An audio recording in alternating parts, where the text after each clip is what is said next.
வணக்கம் நேயர்களே, தஞ்சாவூர் சமையல் சந்தோஷினி. வாங்க முள்ளங்கி போட்டு சாம்பார் வைக்கலாம். முள்ளங்கி கேரட் போட்டு வைக்கலாம். முள்ளங்கி வாசமே இருக்காதுங்க, சாப்பிட சூப்பராக இருக்கும். பருப்பு வேக வச்சுருக்கேன். பருப்பில் தக்காளி, ஜீரகம், கொஞ்சோண்டு நல்லெண்ணெய், பூண்டு, வெங்காயம், பெருங்காயம் போடல, இன்றைக்கி போட மறந்துட்டாங்க. இந்த பெருங்காயம் இப்போ போட்டுக்கலாம். பெருங்காயம் அதெல்லாம் போட்டு நம்ம இப்போ தாளிச்சா குக்கர்லேயே வச்சிடலாம் பாருங்கள், ஈஸியாக 2 விசிலில். வாங்க குக்கரில் ஆயில் ஊற்றிருக்கேன். கடுகு போட்டுடலாம்.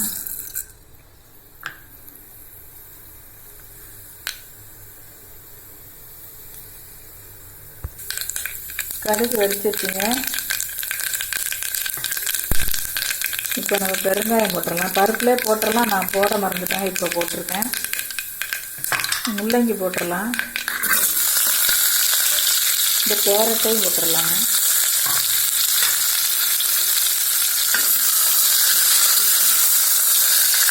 சூப்பராக இருக்குங்க. நீங்களும் அதே மாதிரி செஞ்சு பாருங்கள். வேலைக்கு போகிறவங்களுக்கெல்லாம் ஈஸியாக செஞ்சிடலாம். 2 விசில் தாங்க, சாம்பார் ரெடி. ரொம்ப வதக்க வேணாம், அதுக்கு நான் வதக்கி வச்சு இப்போ அந்த புளியில் ஒன்றுமே இல்லைங்க, நல்லா கரைஞ்சி போயிடுது. அதனால் நம்ம முழுசாக போட்டேன். அந்த புளியை போட்டுக்கலாம். இந்த பருப்பை ஊற்றிடலாம்.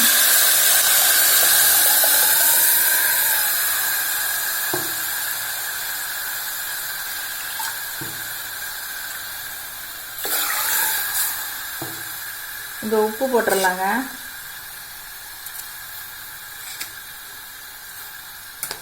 மிளகாத்தூள் போட்டுடலாம்.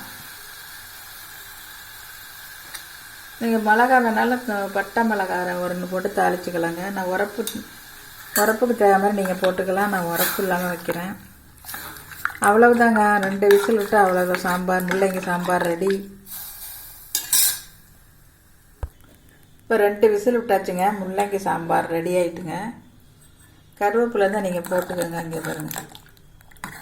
இப்போ நம்ம வேறு பாத்திரத்தில் மாற்றிடலாம். முள்ளங்கி சாம்பார் ரெடி ஆகிட்டு. நீங்களும் இதே மாதிரி செஞ்சு பாருங்கள், ரொம்ப சீக்கிரம் செய்யலாங்க. இந்த வீடியோ பிடிச்சிருந்தா லைக் பண்ணுங்கள், ஷேர் பண்ணுங்கள், சப்ஸ்கிரைப் பண்ணுங்கள். வாழ்க வளமுடன்.